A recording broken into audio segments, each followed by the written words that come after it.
I'm a mineralogist. I love minerals, and they're so important in our lives. Virtually all the raw materials we use for technology, for our automobiles, for agriculture, indeed every living thing depends on minerals. But what else? Minerals tell stories because they're incredibly information rich. Every mineral is a time capsule. And they tell us about the 4.5 billion year history of our planet. So we wouldn't be here, we wouldn't be able to talk about minerals if it weren't for the minerals themselves.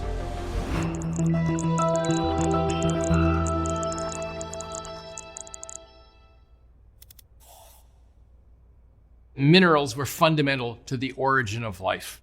There were all sorts of key steps, catalysis, reactants, protective surfaces, that you couldn't have made life's chemistry without those special characteristics of minerals. What we've learned, and this is astonishing, is that Earth has gone through these complete changes in character, in color.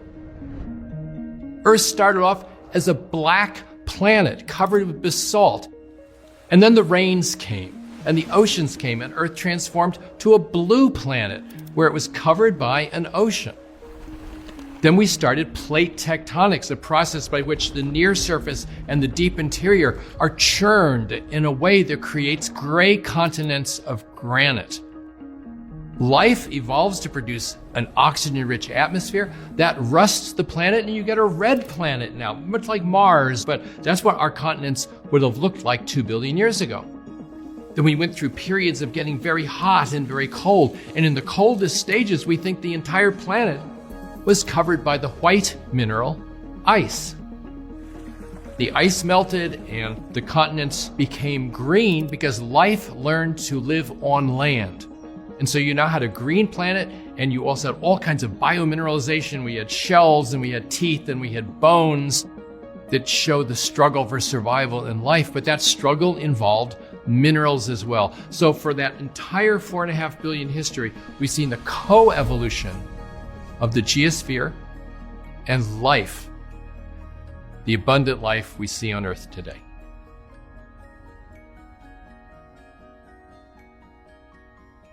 My favorite mineral, I suppose I should say it's Hazenite, which was named after me, but there's a little bit of a downside here. It's only found in one place in the world. It disappears every time it rains, and it's basically microbial poop.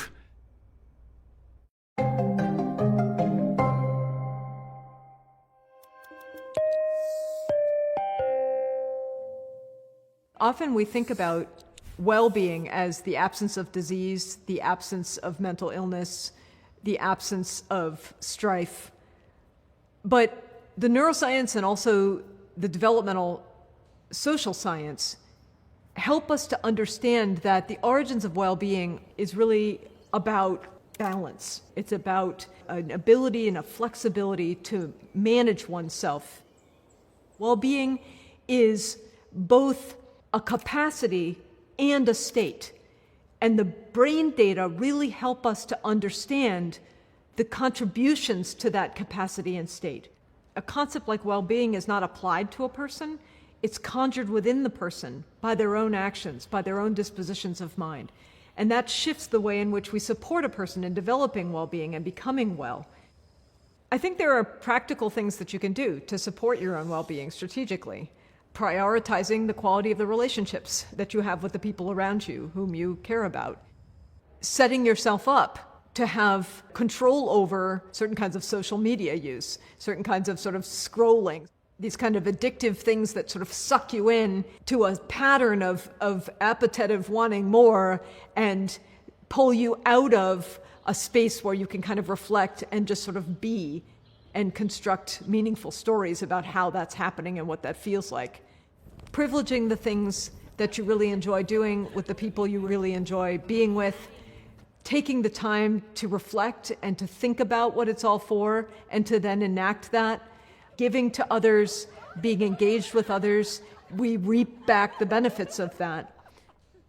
So if we really want to think about a modernized understanding of well-being, we want to think about the degree to which people have agency in their own lives to enact the things that matter to them the degree to which they feel connected to community, they feel purposeful, the degree to which the stories that they build together with those around them are stories of agency, of deep connection, of meaning, and of a life that reflects the potentials and the possibilities that are coming next.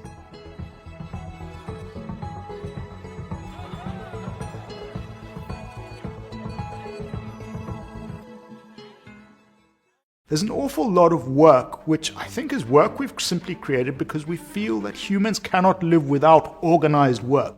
And also because we organize our societies on that basis. But we end up with a lack of opportunity, excess inequality, and many individuals simply not performing up to their maximum potential. It's no longer you just see me in my office looking vaguely busy. You can actually see every email I'm sending and how active I am in a Slack chat. We're now faced with a situation where, as a society, we enjoy this extraordinary abundance, but it is very unevenly distributed.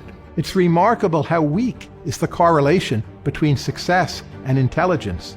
There are other factors, such as drive and determination, energy levels, how well you work with other people, leadership skills, charisma. All of those can be more important than intelligence. We have a faulty definition of productivity that we've been following, and what we need to do instead is shift our focus onto outcomes.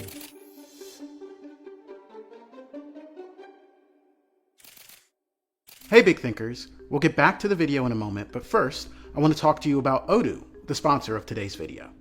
Odoo is open source business management software that acts as your company's operating system. Let me show you how it works. Let's say you want to start a photography business. The great thing about Odoo is you don't have to start from scratch. With Odoo, there are pre-configured apps that contain all the things that you need to start a business. It can help you create a website, manage your ongoing projects, track your time, create invoices, and more. Odoo has several pre-configured apps geared towards different industries to help businesses organize in one central place. Odoo is particularly great for smaller businesses looking to scale. You can install only the features you need, as Odoo charges per user, not per app. This flexibility means you can easily add more features as your business grows, empowering you to stay in control of your business operations. If you want to start a new business or transform your existing business operations, visit odoo.com/bigthink to start a free 14-day trial, no credit card required, or request a demo. My name's James Sorsman. I'm an anthropologist, and the title of my latest book is called Work: A Deep History from the Stone Age to the Age of Robots.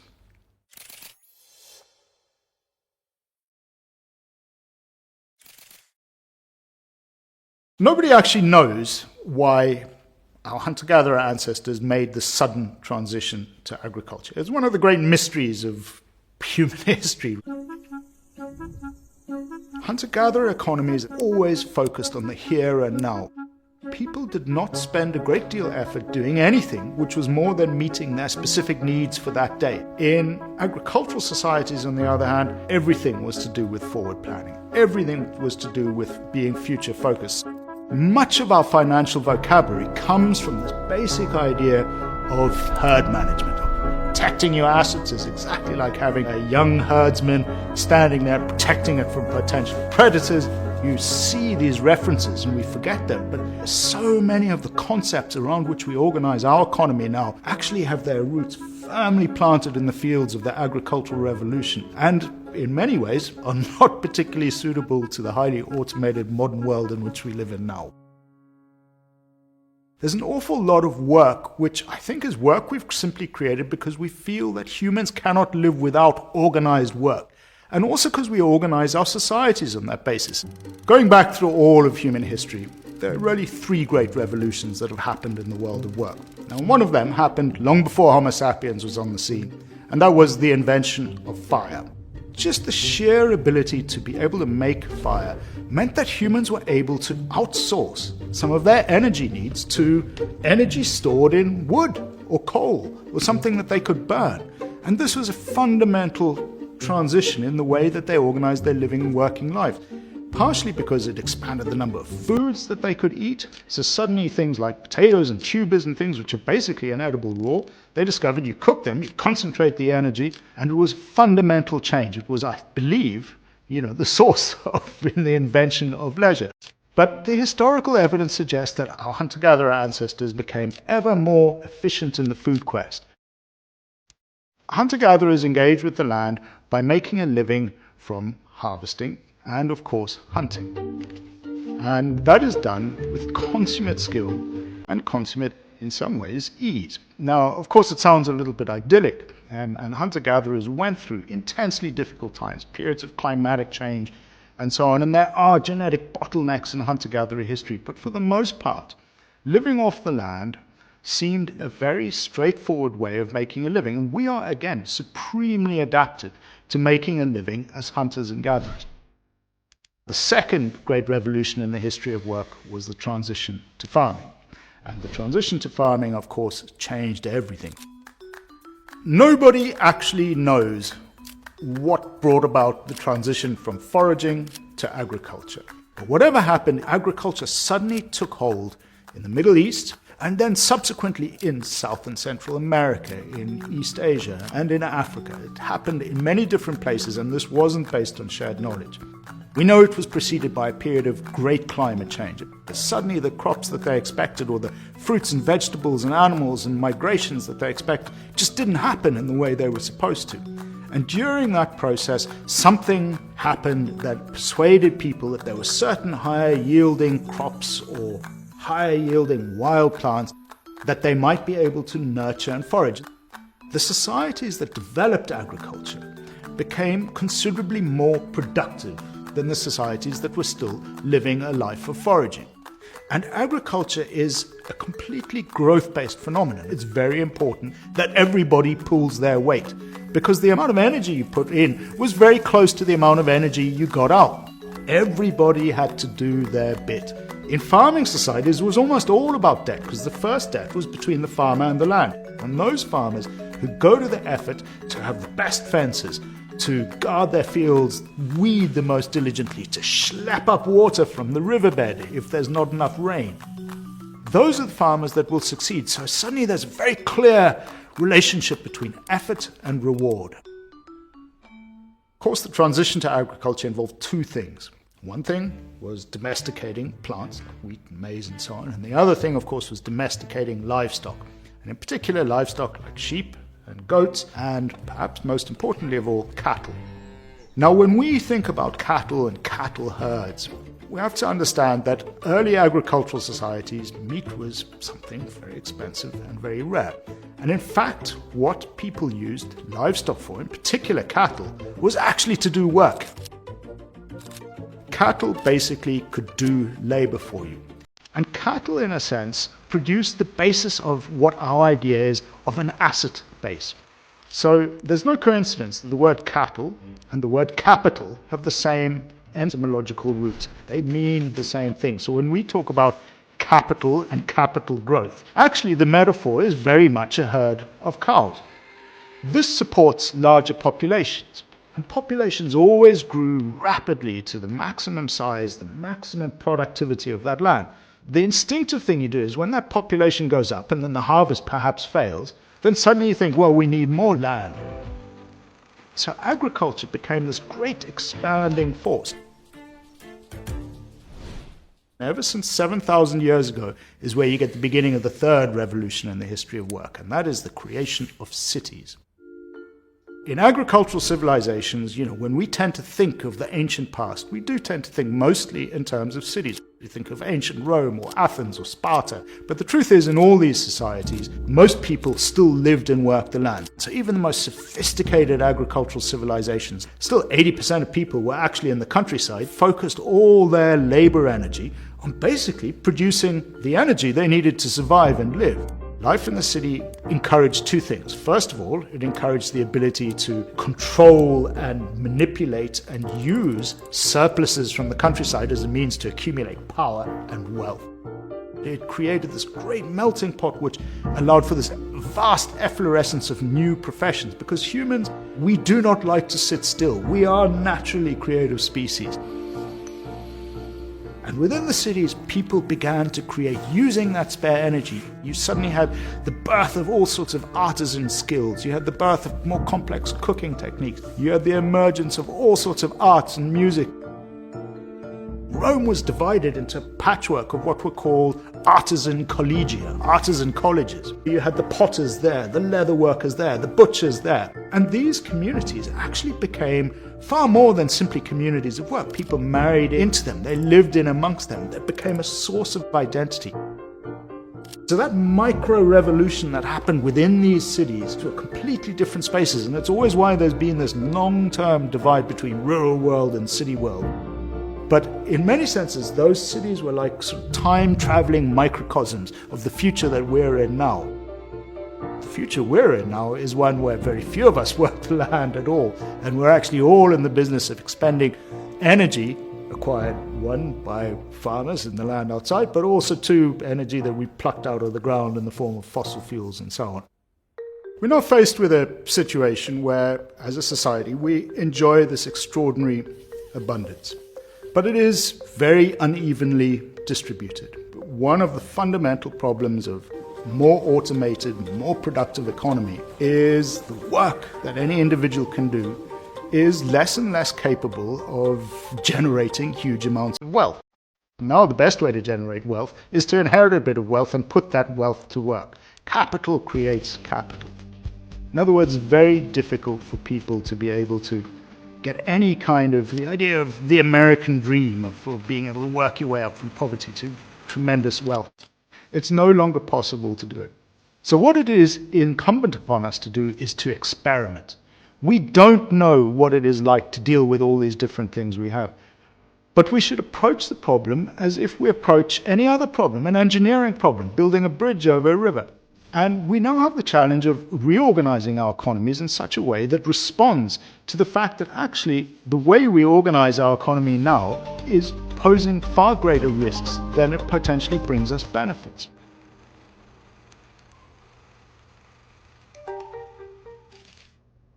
Hello, I'm Tyler Cowan. I'm a professor of economics at George Mason University. My latest book, co-authored with Daniel Gross, is called Talent: How to Identify Energizers, Creators, and Winners Around the World.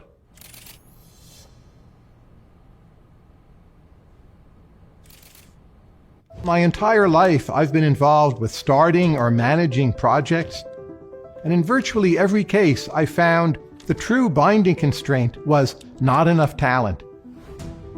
There was a recent study that estimated the total value of talent or human capital in the world is over $550 trillion. So it seemed to me that as a social problem, we're not taking talent seriously enough. We end up with a lack of opportunity, excess inequality, and many individuals simply not performing up to their maximum potential.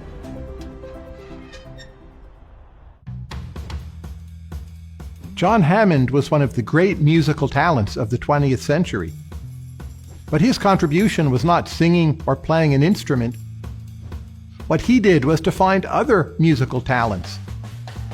So he found and identified Count Basie, Aretha Franklin, Benny Goodman, Bruce Springsteen, Bob Dylan, Stevie Ray Vaughan.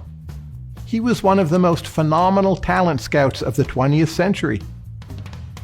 He had at least two key features in his search for musical talent. First, his primary motive was love for music. He wasn't necessarily out to make as much money from these people as possible. Second, he did not have preconceptions about race or gender. And he, you could say almost ruthlessly, was devoted to hearing quality and then seeing through the process of advancing those people in their careers. What I'm saying in my book with Daniel Gross is that we need more John Hammonds, but in every single walk of life. There are so many problems in how talent evaluation is done today. In larger corporations, the problem tends to be too much bureaucratization, too many boring interview processes that just make everyone a little bit numb. The interviewer goes through some rehearsed questions, the interviewee goes through some rehearsed answers. Everyone knows it's a bit phony. Neither side really learns that much. But I think that's also just the beginning of the mistakes we're making. One problem is that people, when hiring, they're too prone to hire other people like themselves. Those are virtues they find relatively easy to detect. Think about the role of intelligence in the hiring process.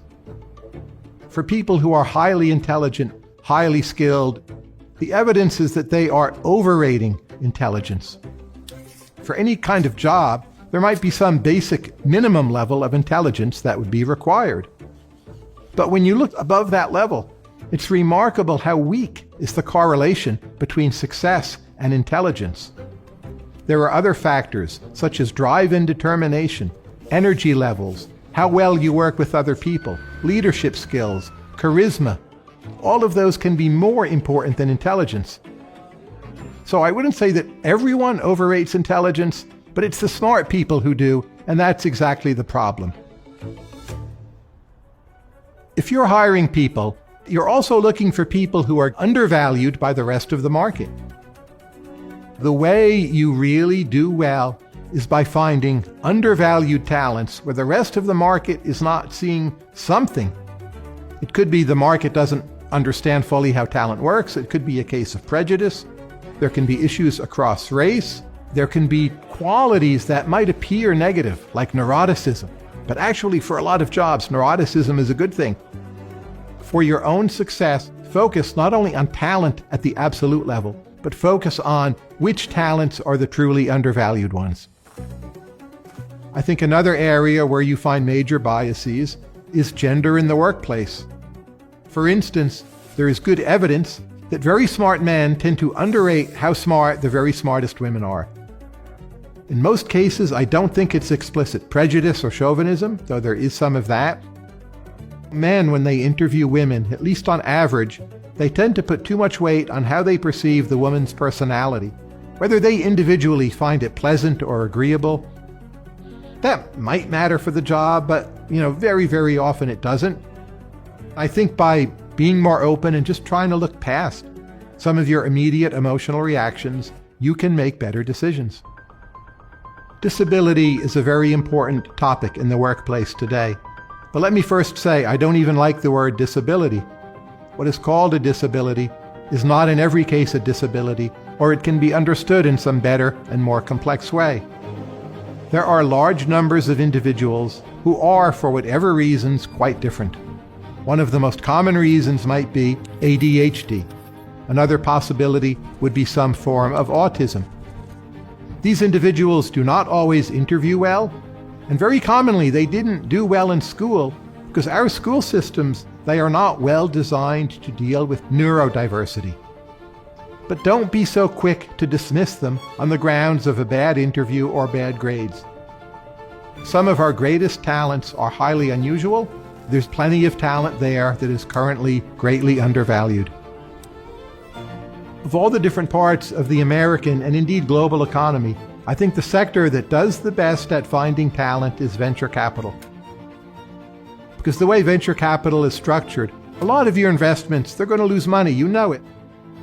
But there'll be a small number that return to you 100x or 200x your initial investment. So your emphasis is on the deals you might be missing and how you can find them. And that makes people more open-minded, more tolerant of their own errors, less risk-averse, and more willing to think outside the box. And they have the mentality, fear of missing out, and that's the direction we all need to move in. I'm Cal Newport. I'm a computer scientist and writer. My most recent book is Slow Productivity: The Lost Art of Accomplishment Without Burnout.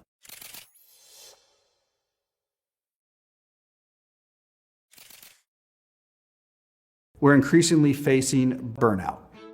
How is it possible to do work that you're proud of and not feel like your job is encroaching on all parts of your life? Because it's no longer you just see me in my office looking vaguely busy. You can actually see every email I'm sending and how active I am in a Slack chat. I could do this on the way to work, on the way home from work, at home, on the weekends. Enough is enough. We're increasingly exhausted. We have a faulty definition of productivity that we've been following. And what we need to do instead is shift our focus onto outcomes. So the knowledge sector emerges in the mid-20th century. When it emerges, our best understanding of productivity came from manufacturing. In manufacturing, this is something that we could measure very precisely. For example, how many Model Ts are we producing per labor hour going in as input? And we had a number we could look at. Knowledge work emerges. These type of metrics don't work anymore. Because in knowledge work, we're not producing one thing. I might be working on 7 or 8 different things at the same time. This could be different than the 7 or 8 things that the person right next to me is working on. Our solution to this was to introduce a rough heuristic that I call pseudo-productivity that said we can use visible activity as a crude proxy for useful effort. So if I see you doing things, that's better than you not doing things. Come to an office and we watch you work. If we need to be more productive, come earlier, stay later. We'll just use activity as our best marker that you're probably doing something useful.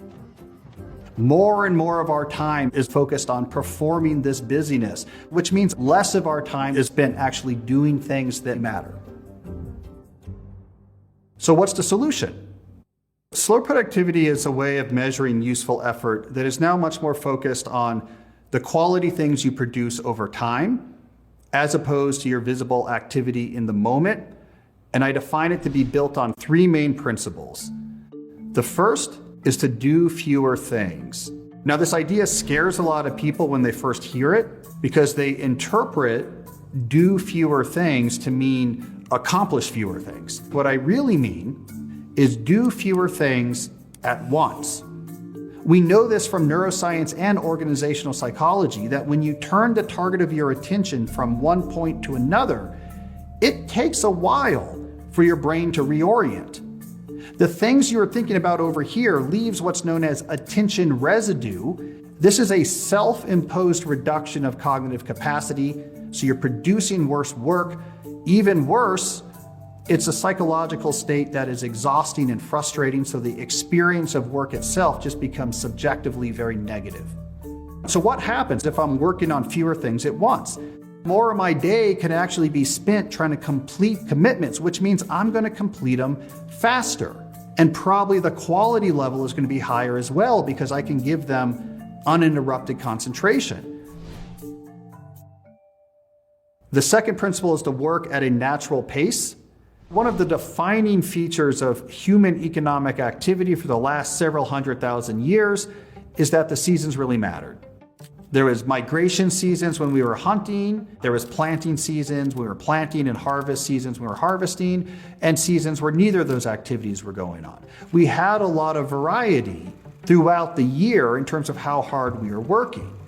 I think in knowledge work, if certain times of year are more intense than others, this will lead to overall better and more sustainable outcomes. So the principle of working at a natural pace says it's okay to not redline it 50 weeks a year, 5 days a week. We can have busy days and less busy days. We can have busy seasons and less busy seasons. The third principle of slow productivity is to obsess over quality. And what this means is you should identify the things you do in your work that produce the most value and really care about getting better at that. Any quest towards obsessing over quality has to start with a perhaps pretty thorough investigation of your own job. And then once you figure that out, start giving that activity as much attention as you can. For example, invest in better tools so that you can signal to yourself that you're invested in doing this thing well. I did this myself as a postdoc. I was at MIT, didn't have a ton of money at that time, but I bought a $50 lab notebook. And my idea was this is going to make me take the work I'm doing in this notebook more seriously.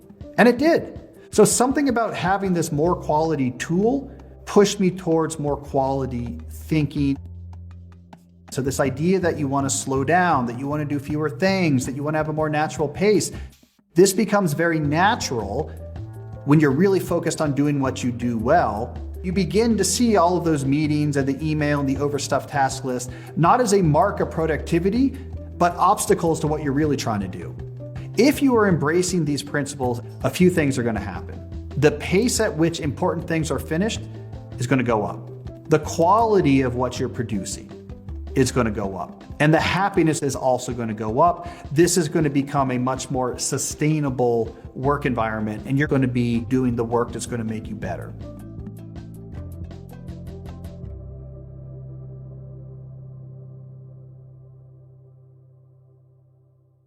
Want to dive deeper? Become a Big Think member and join our members-only community, watch videos early, and unlock full interviews. A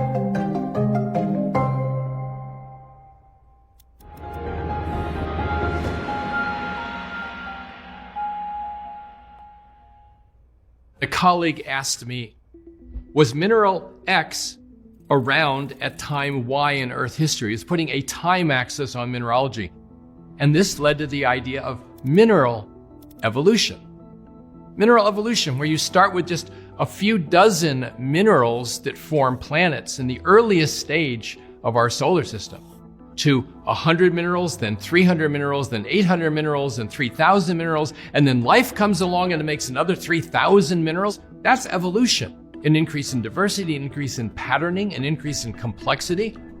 All of the same characteristics that we see in the origin and evolution of life, and indeed it's co-evolving, because minerals helped trigger life, but then life helps trigger minerals. So the co-evolution of all these systems, and not just minerals and life, but oceans and atmospheres and the way planets work, and technology and the arts and language and all sorts of other domains. So evolution is a concept that applies to living and non-living systems. When the idea of mineral evolution first hit me, I said, gee, there's a connection here between living and non-living systems. And we claim this is true because all of these systems, all these evolving systems, are conceptually equivalent in three absolutely critical ways. First, you have lots of interacting components. They could be atoms and molecules. They could be cells or genes. They could be musical notes or words on a page, or even computer code. And those different systems can be arranged in combinatorially huge numbers of ways, vast potential configuration space. Now, the second thing is you have to have some way to generate a bunch of those configurations. Either Earth mixing up atoms and molecules, or life generating new combinations of genes, or composers creating new arrangements of notes on a page. And then, number three, there has to be a mechanism for selection. Now, what do you select for? Darwin said it's survival of the fittest. It's passing your genes on to the next generation. And that's true for life. But in minerals, it's being stable. It means you don't melt, you don't dissolve, you don't wither away. In the case of music, it means that people buy your records. Of every million songs that written, maybe only a handful become, number one hits on the charts. That's because of a selection mechanism. So this is a continuum of co-evolving, integrated systems. It's not just life, it's the whole shebang. The whole thing is evolving, and we still are part of that incredible, inspiring evolution of our cosmos.